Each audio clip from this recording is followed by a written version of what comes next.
Meu padre, boa noite. Eu não tive essa oportunidade de sair da minha zona de conforto. Eu não tive ninguém que me expulsasse. Você sabe, Eline, que esse é um grande problema. Muitas vezes nós ficamos privados do crescimento, do amadurecimento espiritual, ou até mesmo de mudanças fundamentais na nossa vida, porque nos faltaram as pessoas certas na hora certa.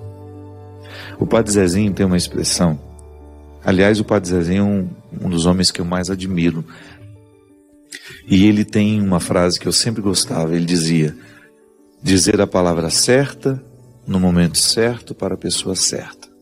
É verdade. Às vezes nós ficamos privados da mudança, porque nos faltou alguém que nos indicasse um caminho na hora certa. Que depois talvez pode ser que não dê tempo mais. A gente chega atrasado, passou aquela fase que o outro poderia realizar a mudança, e a mudança não aconteceu. É como, por exemplo, receber um casamento, um conselho de um casamento que a gente sabe que vai dar errado.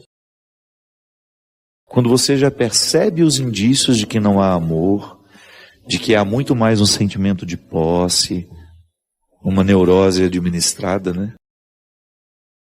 E aí ninguém ajuda a esclarecer isso na cabeça dos dois. E eles, imaturos, vão se casam. Às vezes falta alguém que naquele momento faça a intervenção. E às vezes o momento da intervenção ele é doloroso para quem faz e para quem recebe.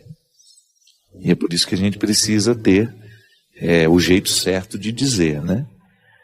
Para que o outro não compreenda a nossa intervenção como, enfim, não perceba apenas o aspecto desagradável da desinstalação. Porque ser desinstalado, gente, é ruim. É como se alguém dissesse para você: olha, nós vamos ter que mudar você desse quarto para o outro. Você já desfez a mala, já está tudo nos cabides, você já se acostumou com essas paredes, você já tem os seus objetos esparramados. Primeira coisa que você pensa é no trabalho que você vai ter de levantar esse acampamento para passar para outro lugar. Pode ser que você tenha uma natureza diferente da minha. Eu, por exemplo, fico com preguiça de imaginar essa mudança. Pode ser que você seja diferente e pense: ah, que bom, eu gosto de mudar sempre. Mas o desinstalar afetivo, emocional, não é fácil. Por exemplo, quando nós perdemos uma pessoa, quando você precisa terminar um relacionamento, ou quando você precisa mudar aquele relacionamento, que não significa terminar, mas significa mudar. De repente existia intimidade demais e você percebeu que aquela pessoa não estava usando o que ela sabia de você com responsabilidade, então você precisou fechar um pouco as portas.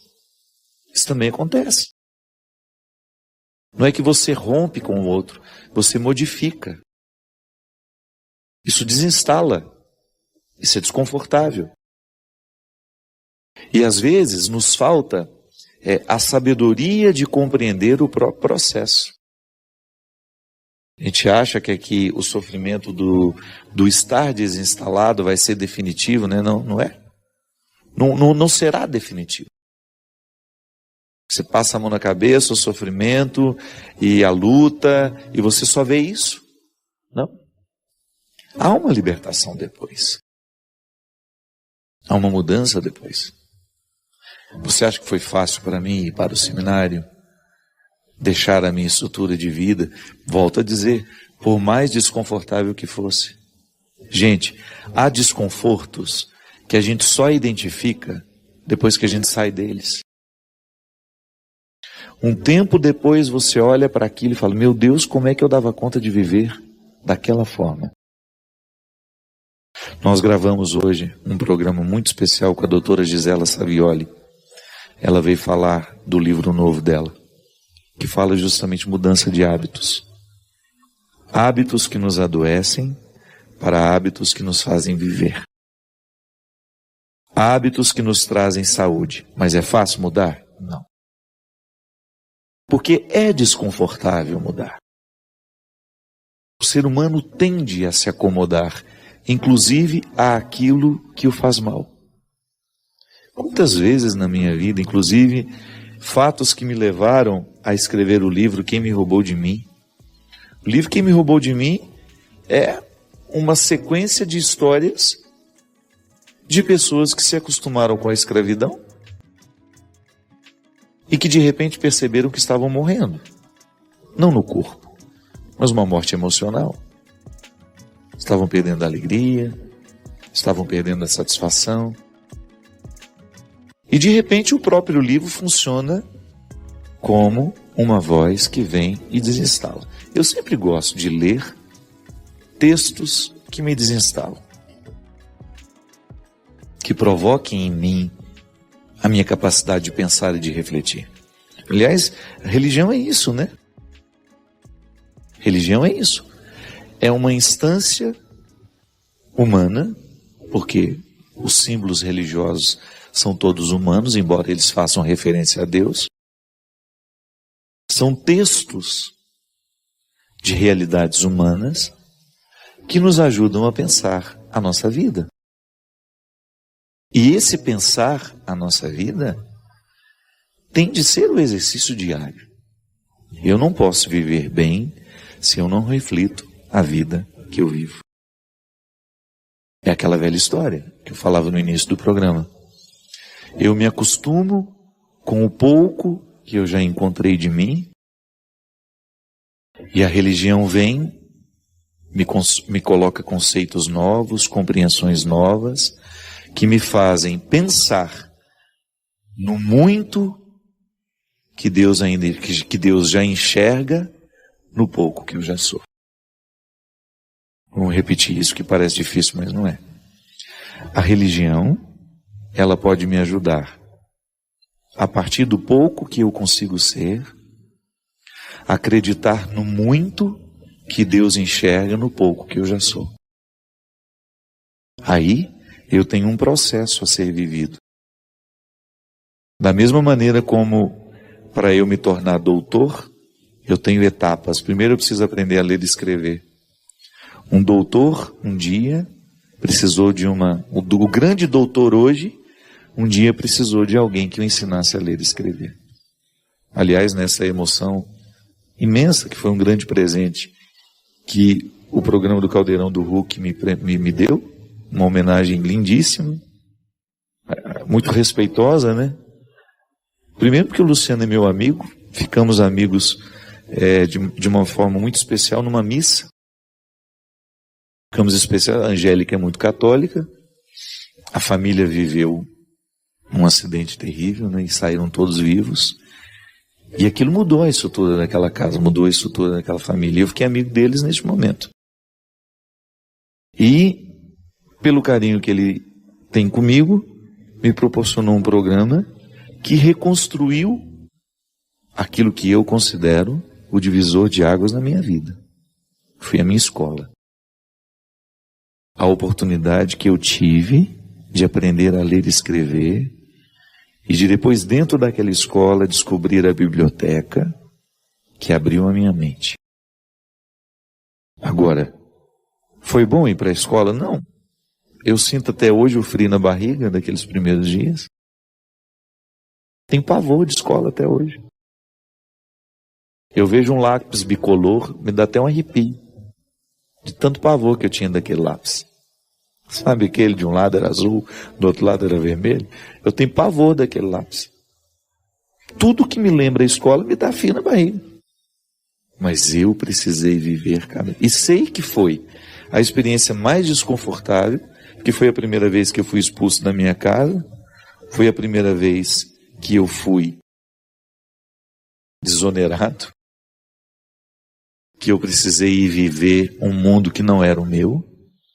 Mas, por outro lado, aquela primeira expulsão, depois as de muitas outras,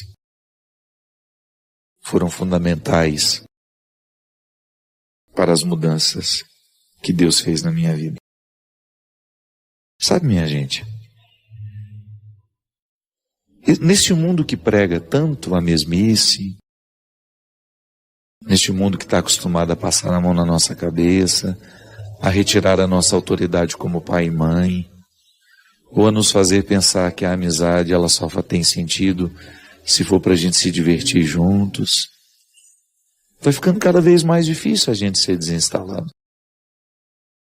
E esse problema que a Eline diz aqui, de que não teve alguém que a desinstalasse na hora certa, pode ser. Tanta gente imatura, gerando filhos imaturos, tantas amizades imaturas que só falam de futilidades, os nossos encontros, as nossas diversões, as músicas que a gente escuta, sempre banais, tão pouco evocando o que há de mais nobre, o que nos faz pensar, ou o livro que a gente lê, ou o livro que a gente não lê, né? Tudo muito superficial, tudo especialmente superficial preparado para nós. Vai ficando difícil a gente ser expulso. Nós vamos ficando acomodados. E é por isso que nós precisamos quebrar essa regra. Porque não dá para amadurecer, não dá para crescer sob essa regra. O amadurecimento ele só será possível aos que estiverem dispostos a viverem a expulsão. Permita ser expulso daquilo que você considera hoje como uma acomodação. Ou então, pelo menos, se permita questionar se o lugar que hoje você está é o seu lugar. Ah, padre, mas é tão desconfortável recomeçar. Ah, eu não vou mexer não, deixa quieto. Não. Essa vida é preciosa demais, ela é única. Para você gastar num papel que não lhe cabe. Não. O sacrifício vale a pena, desde que seja para nos tornar quem de fato podemos ser. Aí todo sacrifício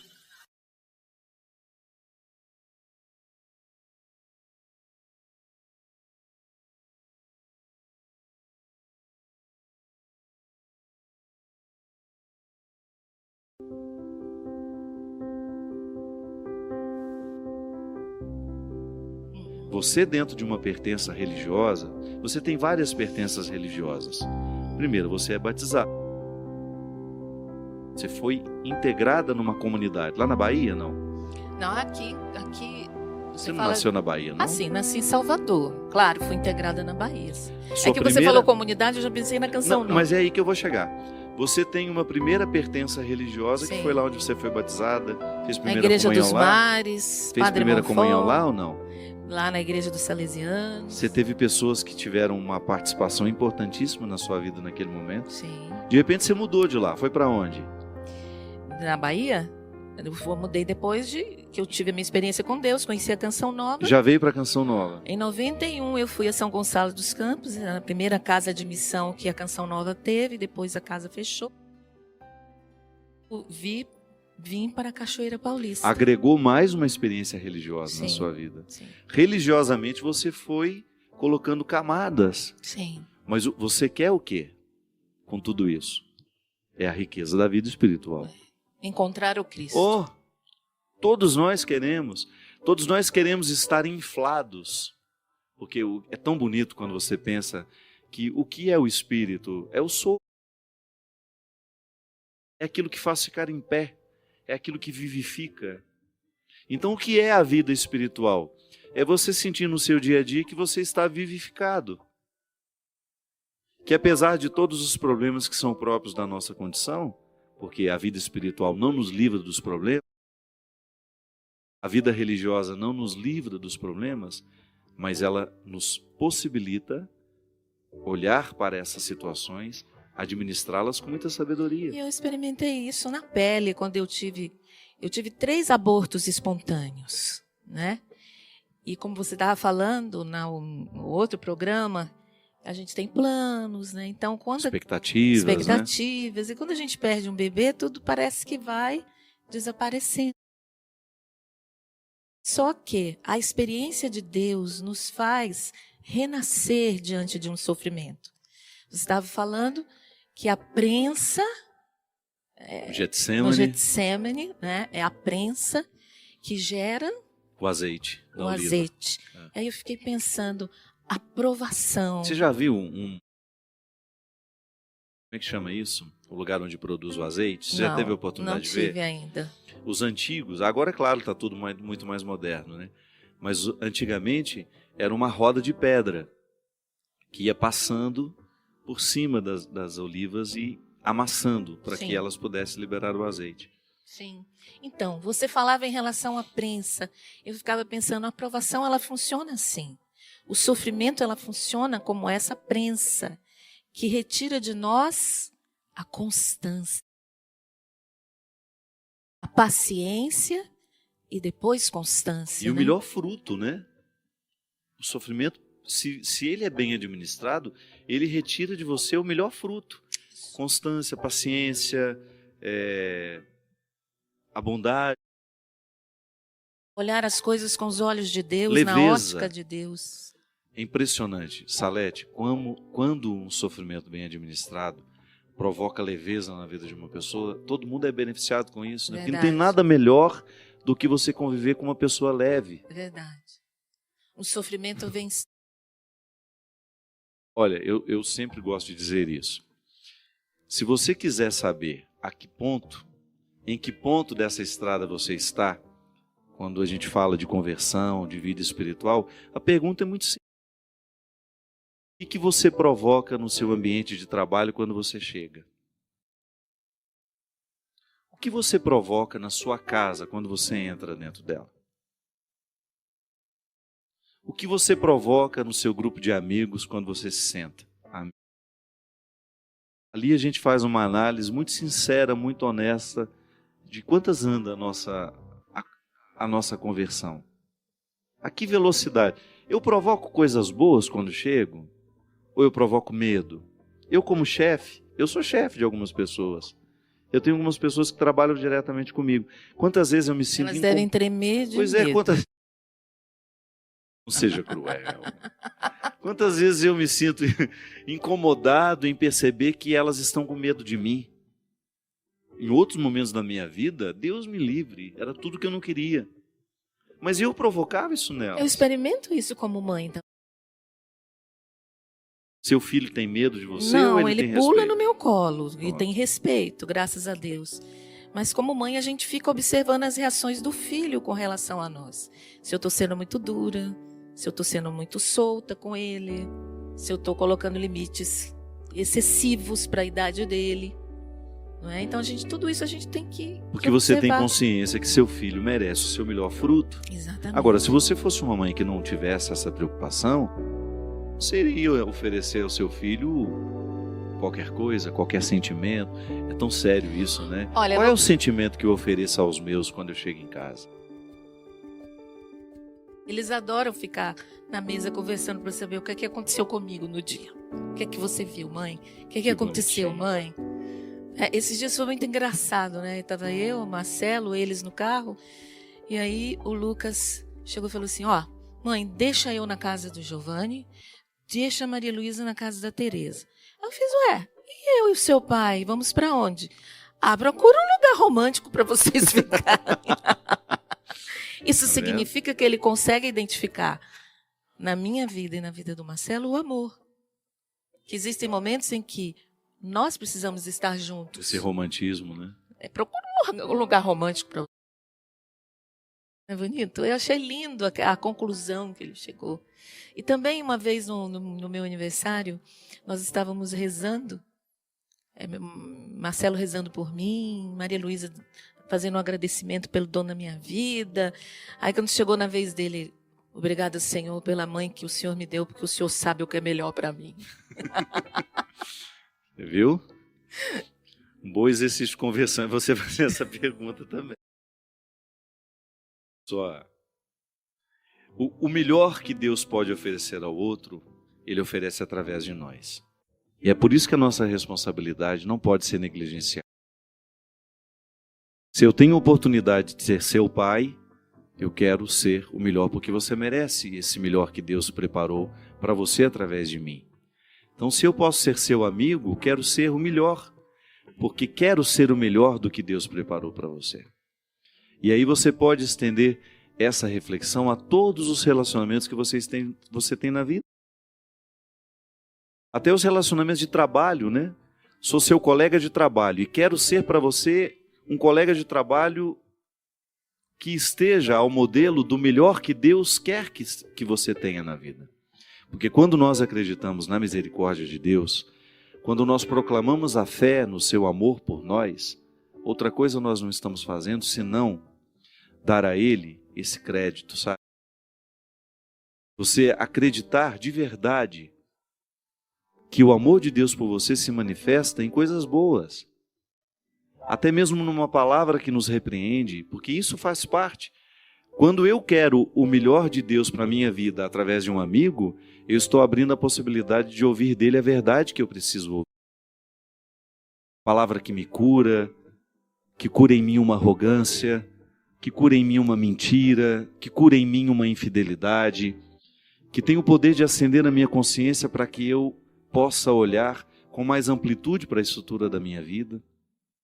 Sim, porque quando Deus nos ama, Ele nos corrige. Porque faz parte do seu amor o querer a minha superação. E muitas vezes a superação, a mudança, só me chega depois de uma correção. Então, quando nós acreditamos na misericórdia de Deus, nós acreditamos que esse amor educa. Hoje nós estamos recebendo aqui minha querida amiga Salete Ferreira, e a gente vai para um rápido intervalo, vamos comer um pedaço de bolo de laranja, que ela não trouxe, e a gente volta já já com o programa Direção Espiritual. Por que você não trouxe bolo? Porque não tem bolo. Estamos de volta com o programa Direção Espiritual. Obrigado você que participa conosco, você que nos divulga, você que nos assiste, que manda a sua história, que pede seu aconselhamento. Embora, Salete, eu falo pouco aqui dos papeizinhos. Não tem problema não, né? Não. Porque às vezes a prosa é boa. tá tudo perdoado, tá tudo perdoado.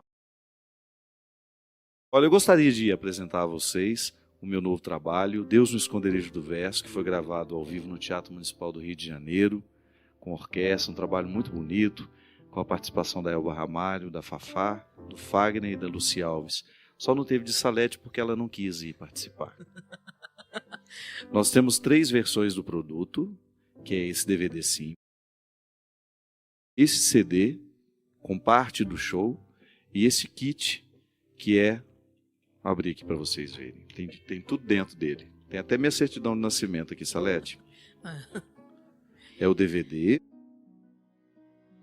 Pode. É o DVD, os 2 CDs ao vivo. Aqui tem o show completo. Tem alguns postais para você presentear sua tia, sua vizinha, sua avó. Você pode comprar esse produto aqui, através do 0 Operadora 12 31 86 2600, e você ajuda a manter essa obra, porque a Canção Nova tem esse trabalho belíssimo de evangelização, que é mantido através de sócios, porque aqui não existe intervalo comercial, você já observou, é pela doação dos sócios e também pela venda dos produtos. E nós temos a alegria de lançar também, na verdade é um relançamento, agora em parceria com a editora Planeta, do livro Quando o Sofrimento Bater a Sua Porta, essa nova edição que está muito bonita, que inclusive vou lançar na Bienal de Belo Horizonte agora sexta. Também aqui através do telefone 0 Operadora 12 31 86 2600, você pode comprar tanto o DVD quanto esse livro para a sua formação pessoal. Quero convidar também você quer ir para a Terra Santa comigo. Nós vamos agora no dia 8 de maio, nós vamos ter uma oportunidade de viver uma experiência belíssima, além de passar pelos lugares santos, vamos viver Pentecostes em Jerusalém. Você já fez isso? Olha, hoje o Sapo fez O Sapo fez eu Aqui, prometer tá ao vivo, falou ao vivo. Você conversa com sapos? Claro. Você é uma princesa? Então. Fala quem é o sapo, que às vezes o meu público não sabe quem é o sapo. Sapo é uma pessoa, gente. Ela fala como se músico, meu irmão de comunidade. Queridíssimo, talentosíssimo. Da Canção Nova, que me acompanha em todas as missões que eu vou. Senão o povo vai achar que você fala com duendes, com fadas. Imagina, hoje o sapo me falou de manhã. O nome dele é Sebastião. É. Ele disse que o nome dele não é Sebastião. O nome dele é Sapo e o apelido é Sebastião, que ele é o único sapo que fala.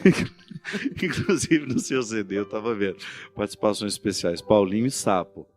É. Quem não sabe, né, fica pensando que você levou um sapo para cantar. Então o Sapo hoje fez eu dizer ao vivo que o ano que vem... Eu não levo você, eu não lhe convido para ir na minha equipe. Não, eu não vou mesmo. Eu jamais lhe convidaria. Não, eu jamais aceitarei. Então estamos certos. Então. E se eu te encontrar lá, eu finjo que não lhe conheço. Eu também. Se eu te encontrar pelas ruas de Jerusalém, vou passar, fingir que não sei quem é. Duvido. Aí o ano que vem eu vou, se Deus quiser. Não consegue ir esse ano? Não, esse ano eu não consigo ir. Pois é, se você quiser ir conosco, além de viver a peregrinação pelos lugares santos, viver essa belíssima oportunidade de estarmos em Pentecostes, durante a festa de Pentecostes, na cidade de Jerusalém. Sei que está em cima da hora, mas às vezes você ainda tem condições de se organizar, de ir conosco, de viver esses momentos tão especiais na terra de Jesus. E nós também temos, para você se programar com mais antecedência, no dia 18 de outubro nós embarcaremos para uma peregrinação muito especial pela Polônia, República Tcheca e Alemanha. Serão 13 dias e o tema principal dessa viagem será justamente a Festa da Misericórdia. Iremos na Polônia. Não, você também não está convidada, não precisa me olhar com esses olhos. Eu também não vou. Nós iremos viver, imagina, no ano da misericórdia, viver a experiência belíssima de estarmos no Santuário das Misericórdias. Que lindo, reze por mim. Quem sabe se você se comportar, a gente convida você para estar com a gente. Querida, esse CD seu você lançou quando? Em Pentecostes, no ano passado, né? Com o título Deus Sabe o que é Melhor. Quem não sabe somos nós, né? É uma maneira simples, né, de falar da onisciência de Deus. Esse Deus que sabe tudo, que vê tudo, conhece tudo. A palavra ainda não chegou à nossa boca, Deus já conhece. E não precisa de muita explicação, não é? Isso faz cair por terra tantas pretensões nossas, né? Então, simplifica tudo. Sim, tudo. Eu me lembro que quando eu fiz o refrão, eu me senti tomada por uma paz muito grande. Vou levantar para pegar um outro negócio aqui, tá? Isso. Pode levantar. Ele é inquieto a si mesmo, gente. Não, que eu vou te contar uma historinha, depois eu vou comentar. Tá. Daí... Não inclui sapos e gnomos, não. São pessoas reais. Daí eu fiz uma reflexão sobre a minha vida, não é? O estar na Canção Nova, os pais que tenho, os irmãos que tenho, os irmãos da comunidade que eu tenho, o meu fundador. Depois comecei a refletir sobre o marido que eu tenho, os filhos que eu tenho, o lugar que eu estou. Nada eu escolhi, a não ser o marido. Nada eu escolhi. Deus me ajudou a escolher, né?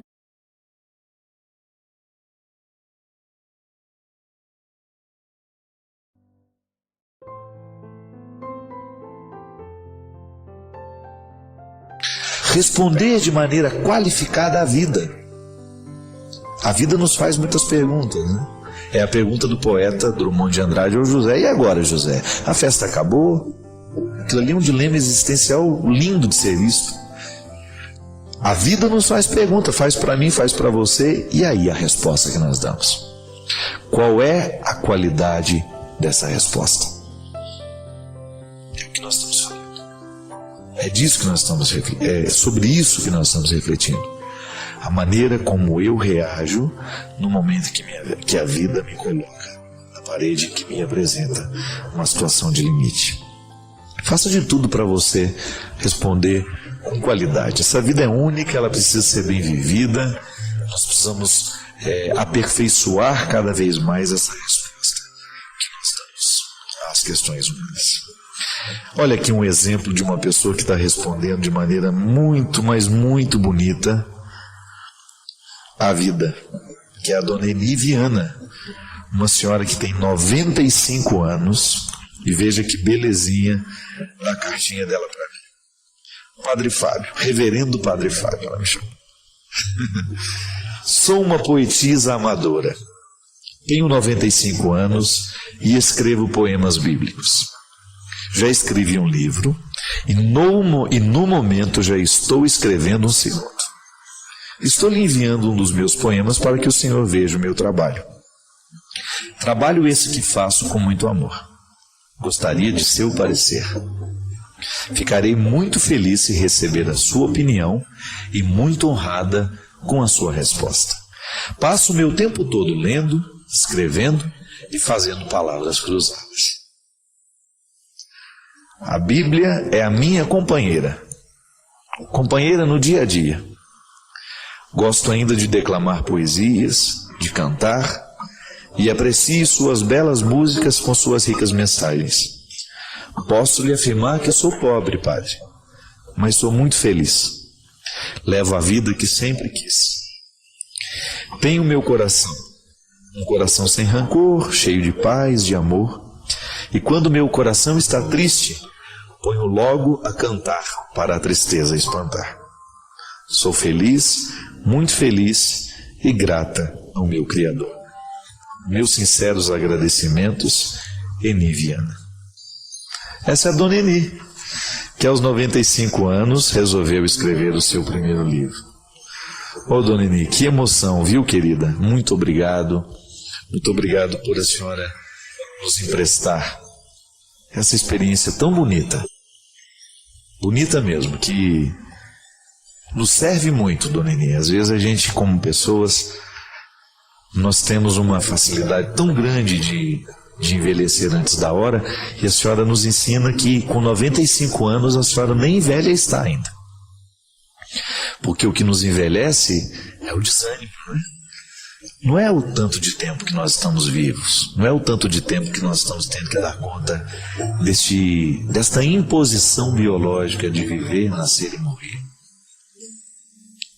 O que nos envelhece, Dona Eni, são os rancores que nós vamos guardando no coração, né? O que nos envelhece são os nossos pessimismos. E a senhora nos ensina isso. O que nos envelhece são as nossas mentiras.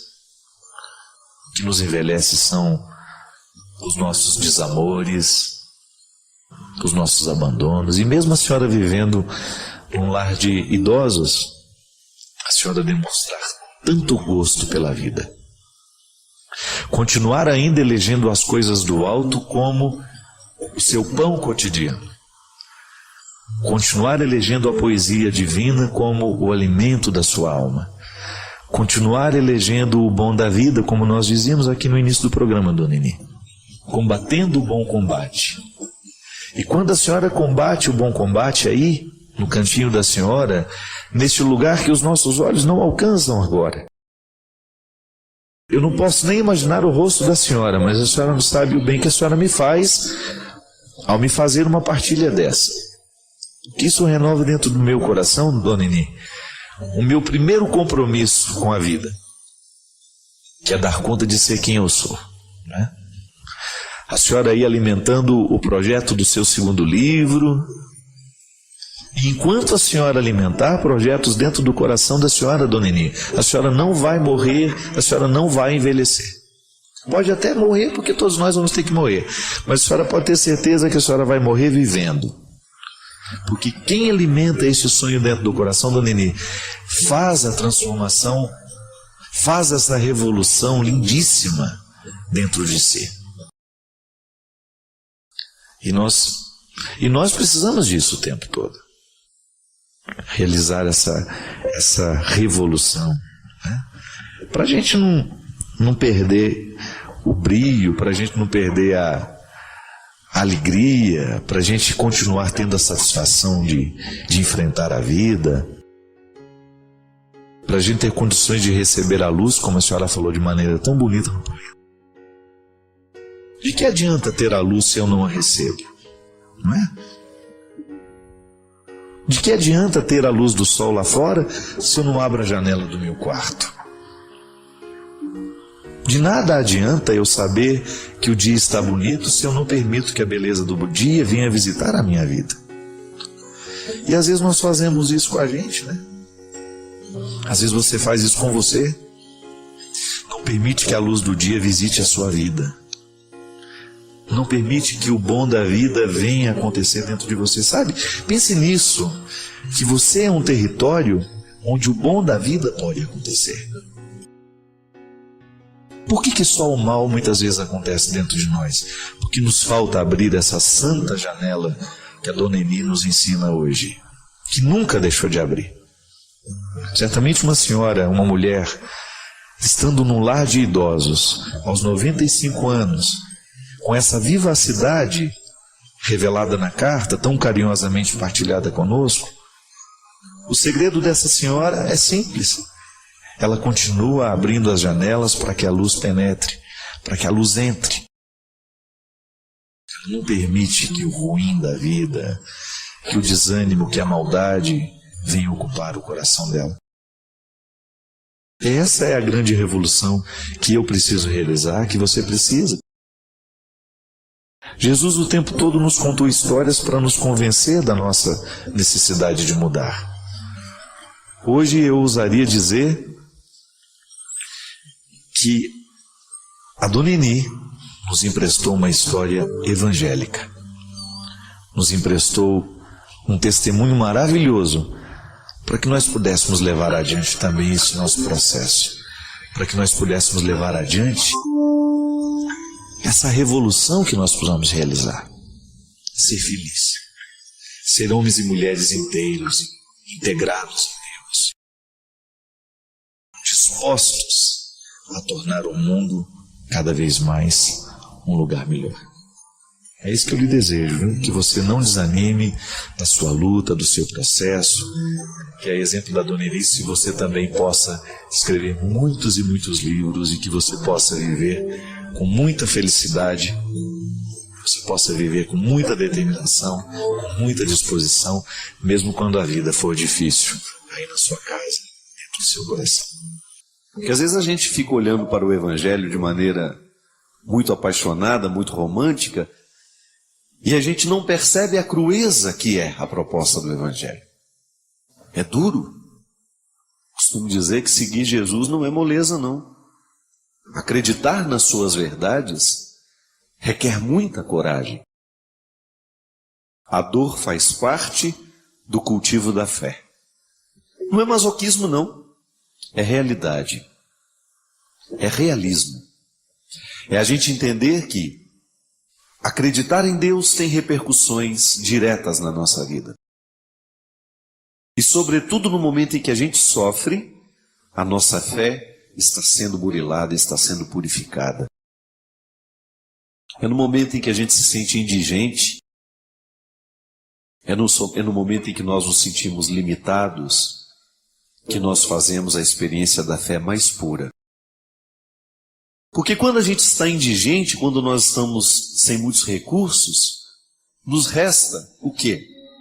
A singularidade do ser.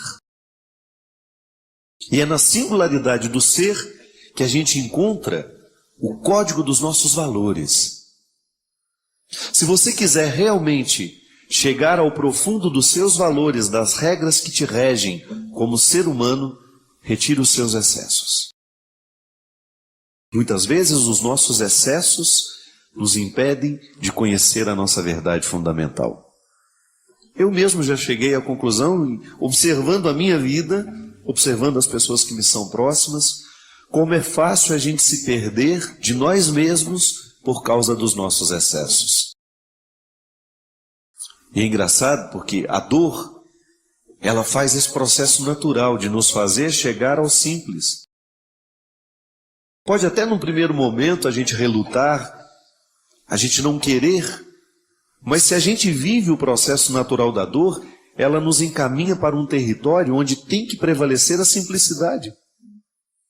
Talvez você já tenha me escutado contar essa história, mas certa vez eu assisti a um filme em que a personagem principal era uma grande professora de filosofia, uma mulher, uma intelectual, ateia, que buscava respostas para tudo, aprendeu a ser gente desde muito criança, a partir dessa certeza de que é preciso ter o tempo todo argumentos, convicções, e fez da sua experiência existencial os seus livros, a sua atividade acadêmica.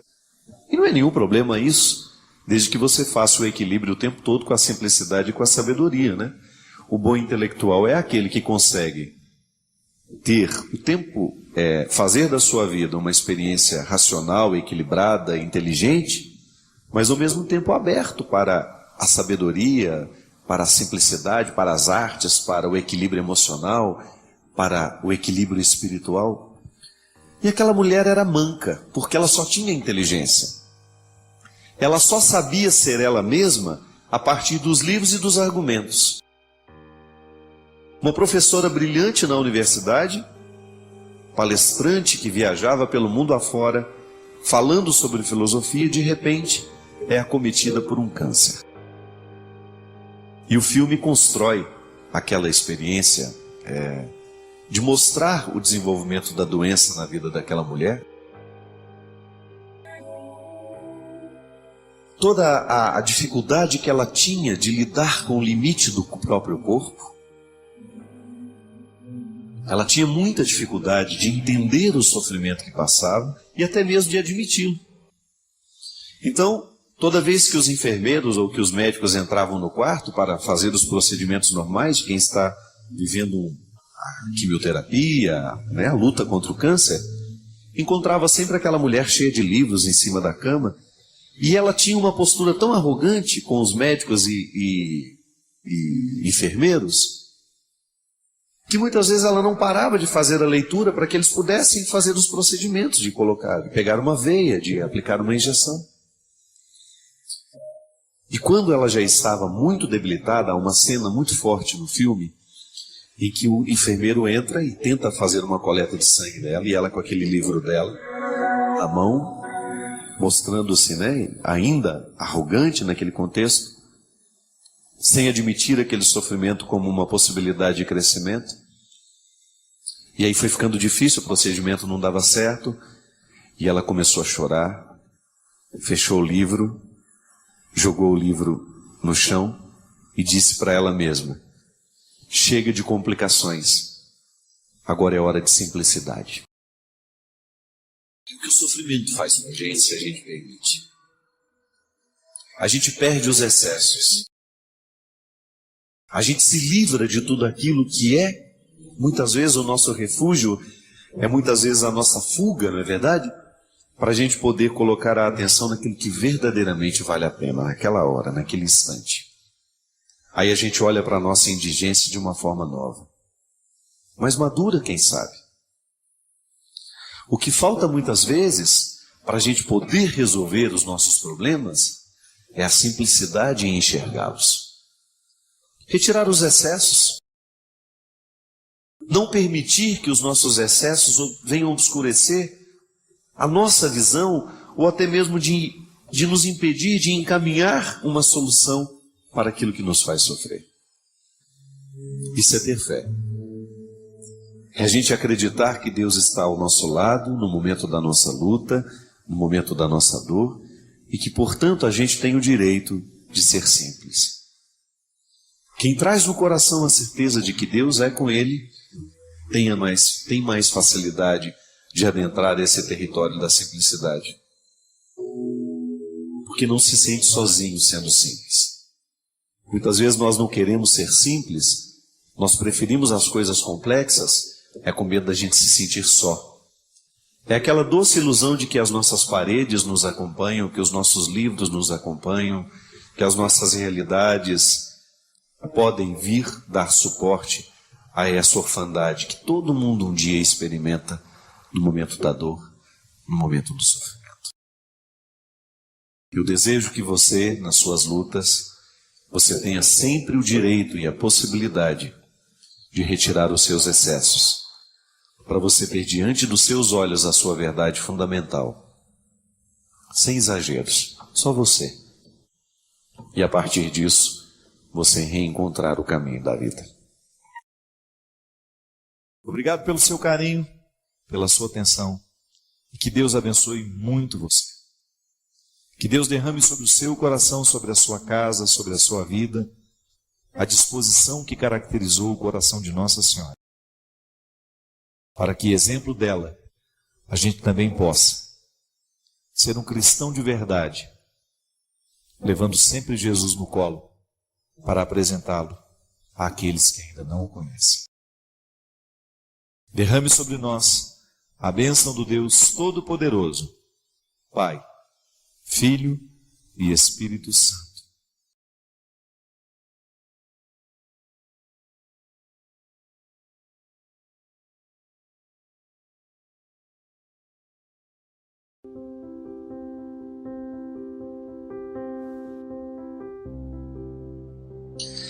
Deficiente é aquele que não consegue modificar a sua vida, aceitando as imposições das outras pessoas e da sociedade em que vive, sem ter consciência de que é dono de seu destino.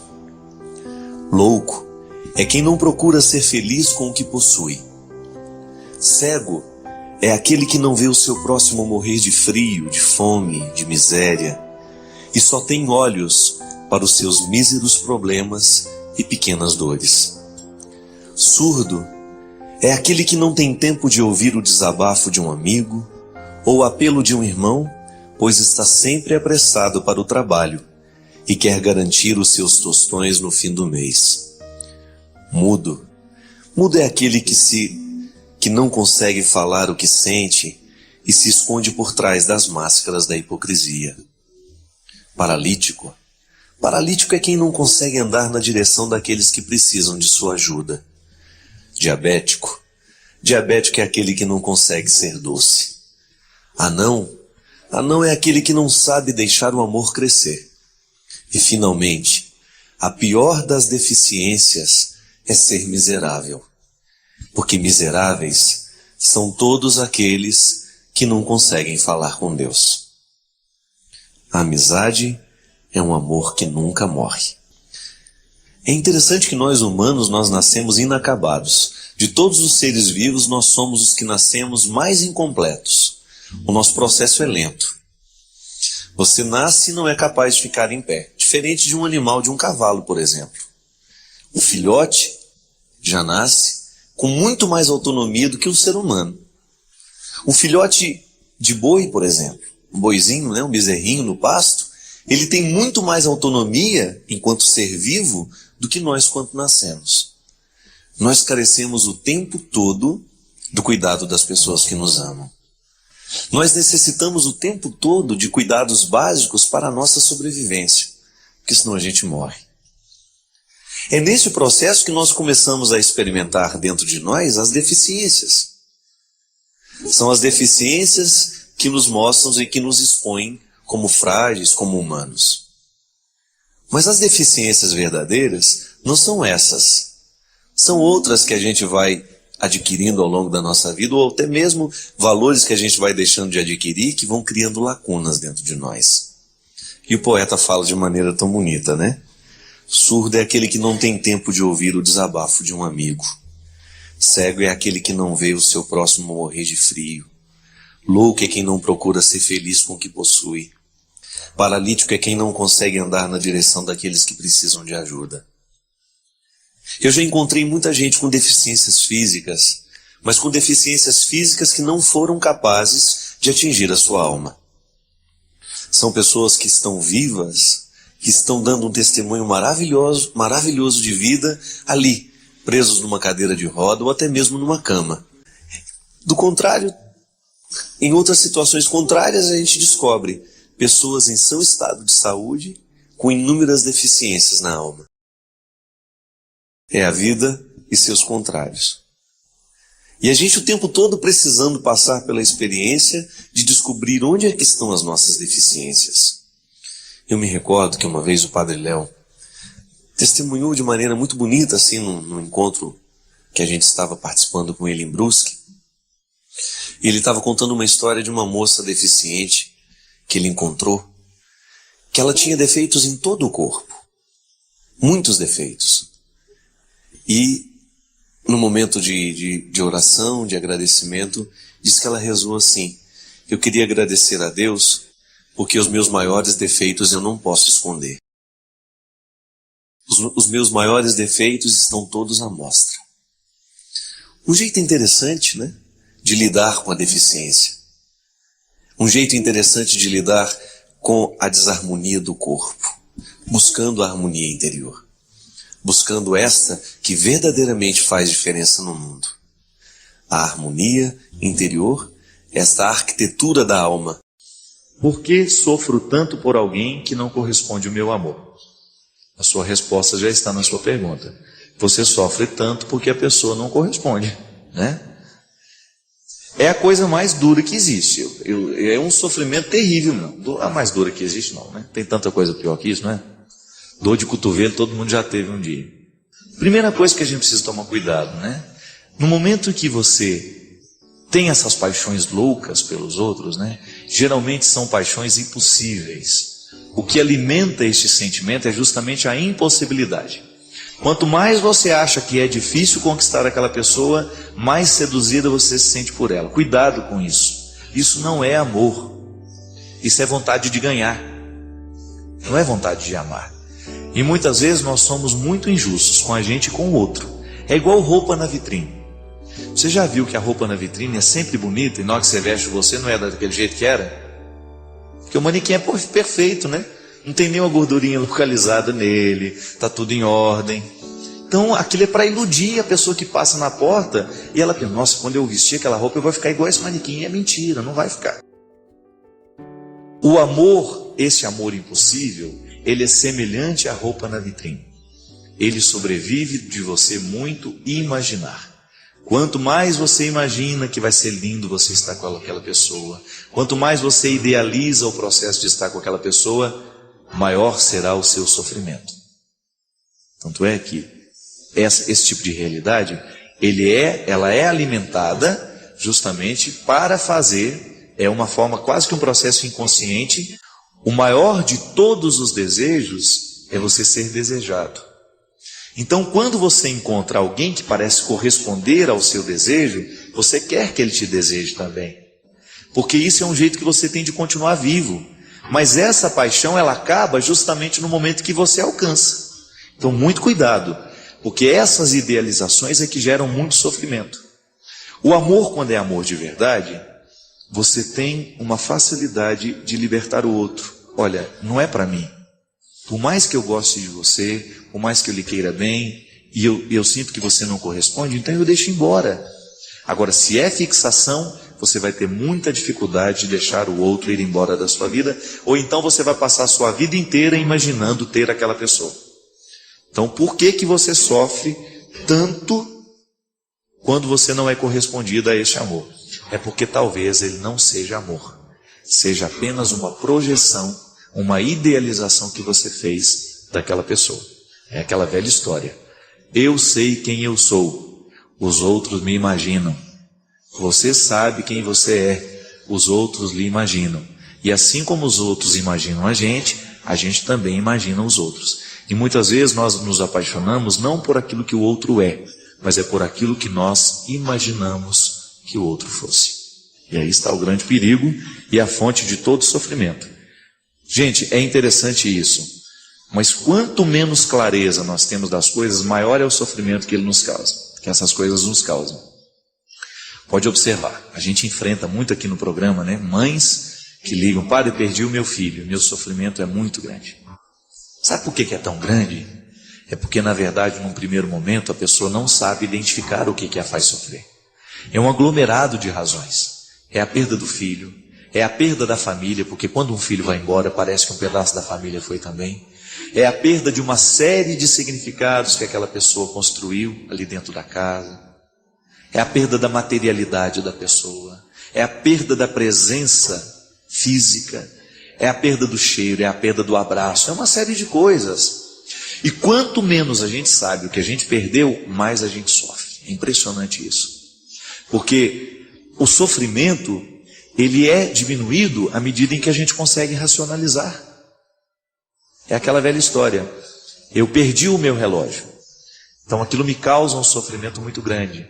E esse sofrimento geralmente me conduz para uma irreflexão. Eu não consigo refletir sobre aquilo. Quando eu consigo racionalizar, gente, relógios vão e vêm, Não é o único relógio do mundo. Eu não sou a única pessoa que perdeu um relógio. Você começa a trazer argumentos que estão diretamente ligados à sua inteligência e daqui a pouco você coloca aquele relógio no lugar certo dentro de você. Perdi, mas não vou perder muito mais do que já perdi. E às vezes na nossa vida a gente sofre demais é porque a gente não consegue racionalizar. Eu sempre digo assim, se você está muito apaixonado por uma pessoa, é porque ela está se parecendo perfeita a você. Começa a olhar os defeitos para você ver. Presta um pouquinho mais de atenção nos defeitos, para você se desiludir um pouco, para ver se sobrevive, então, pelo menos alguma coisa mais fácil de você lidar. Porque essa paixão avassaladora, ela coloca as pessoas quase que num estado de burrice mesmo. Elas não conseguem ver defeito, não conseguem ver nada. É tudo tão perfeito, é tão lindo, maravilhoso, que ela é capaz de largar a família dela e ir embora para viver com outro. E é claro que quando chega a realidade, e tem gente que faz isso mesmo, quando cai na realidade, muitas vezes vem um sofrimento terrível. Por quê?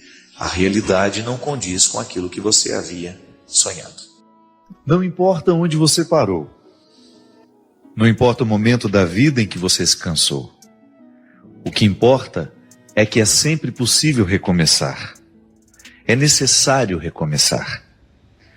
Recomeçar é dar uma nova chance a si mesmo.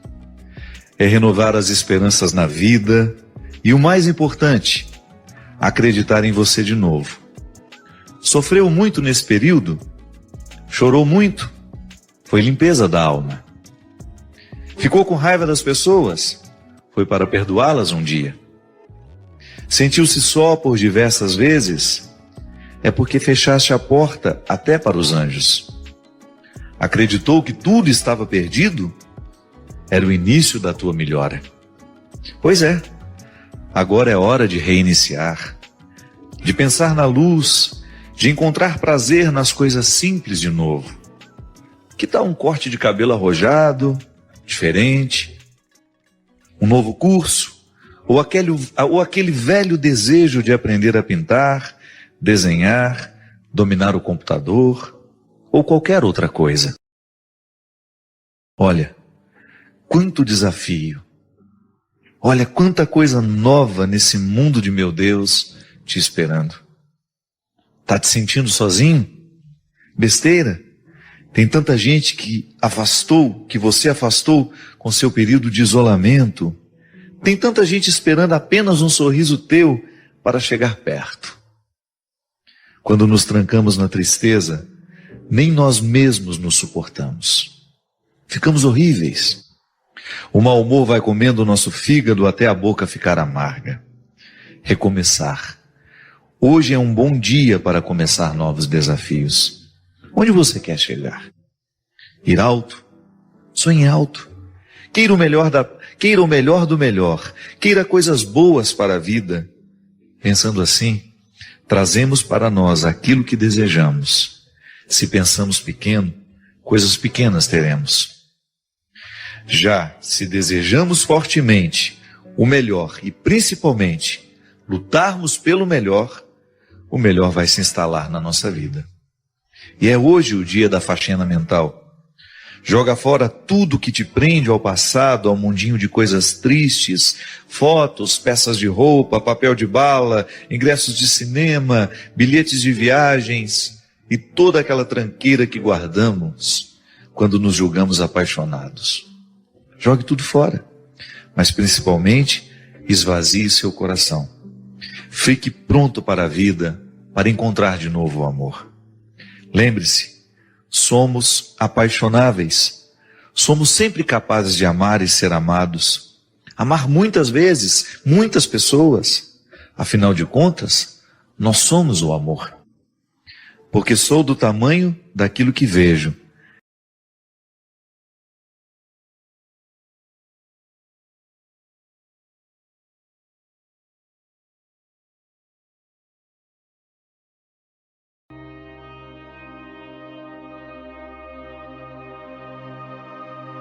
O bendito do colóquio era aquela oportunidade que nós tínhamos de formalizar que o conflito existia, que a dificuldade existia, mas que nós estávamos dispostos a desistir e nós queríamos resolvê-lo. Isso é cristianismo. E isso faz com que a nossa vida fique muito melhor. Agora, se você estende essa dificuldade com o seu pai, não formaliza isso com ele, você não vai encontrar as soluções. Sem conversar, sem saber o porquê dessa dificuldade do seu pai com você e de você, não tem crescimento. É a velha dinâmica do enfrentamento. Já falei tantas vezes disso que eu nem vou falar mais. Mas eu, pessoalmente, se eu não formalizo a oportunidade de vencer os conflitos que eu tenho com os outros, vou explodir de uma forma totalmente equivocada, vou perder a caridade. Agora, também é que às vezes, sabe o que eu fico pensando? O outro nem sempre está disposto a perceber. Nem sempre o outro está disposto a colaborar. Porque tem gente que é arpurrinha a vida inteira, né? Aquela murrinha. Tem gente que tem vocação para ser murrinha. Ama de tudo, o tempo todo ela foi prejudicada, o tempo todo ela acha que é isso. Não, eu não posso viver esse papel. Então, quando a gente formaliza, estabelece o limite. E estabelecer o limite é muito positivo. Isso é sinal de respeito. Dizer ao outro, isso aqui é o lugar até onde você pode vir, isso é sinal de respeito por ele. Para ele também não ficar fazendo papel de trouxa. Para ele também sentir que ele tem uma dignidade que ele precisa cuidar. Minha gente, o tempo vai fazendo isso com a gente. Nós vamos permitir. Esse aprendizado, ele é muito natural quando a maturidade vai chegando. Você se sente mais de dizer o que lhe incomoda. Dentro das nossas casas isso é fundamental. Para que a gente seja família, para que a gente seja amigo, para que a gente seja marido e mulher, para que a gente seja irmão. Não há namorados. Se vocês não vão formalizando os conflitos que vocês têm, desistam do casamento. É melhor nem levar adiante. Se não existe a formalidade de dizer, de esclarecer os conflitos, não há preparo para casamento. O namoro é o tempo em que se ensaia a vida de casado. Então, se no tempo do namoro não se colocam os conflitos na mesa, não está havendo preparo nenhum. Aliás, toda vez que a gente quer amadurecer na relação com o outro, é colocando os conflitos na mesa, é olhando nos olhos. Olha, eu não vou ser mais tratado dessa forma. Pode ser assim? Nós seremos claros uns com os outros agora. Fidelidade é assim. Fidelidade não é outra coisa senão um pacto estabelecido a partir de uma formalização. Você sabe quando é que você começa a deixar de ser. Então, se você não for honesto, no momento em que você deixa de ser fiel, você perde toda a razão diante do outro. Só assim a gente pode dar certo. Continua sendo difícil, mesmo quando formalizamos. Gente que tem mais dificuldade que a outra. Tem pessoas que têm muito mais dificuldade. Sem a formalização dos nossos conflitos, das dificuldades que nós temos, não temos o direito de... A gente tenha a coragem, a disposição de formalizar os conflitos para deles extrairmos um novo tempo para a gente viver mais felizes,